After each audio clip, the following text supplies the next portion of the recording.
আরো একটি বিষয়ের দিকে আমি আপনাদের দৃষ্টি আকর্ষণ করতে চাই।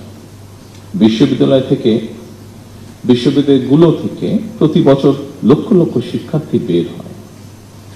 উচ্চশিক্ষা নিয়েও অনেকে বেকার থাকেন, অর্থাৎ বেকারত্বের সংখ্যা আমরা যদি একটু দেখি উচ্চশিক্ষিতদের মধ্যেই মনে হয় বেশি।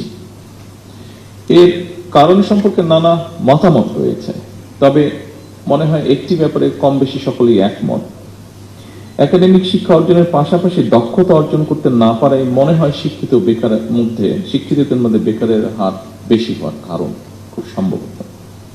এবং সেজন্যই বর্তমান সরকার মনে করে প্রাথমিক সিলেবাস থেকে শুরু করে উচ্চতর পর্যায় পর্যন্ত আমাদের শিক্ষা কারিকুলামগুলো একটু নতুনভাবে সাজানো বোধহয় এখন সময়ের দাবি।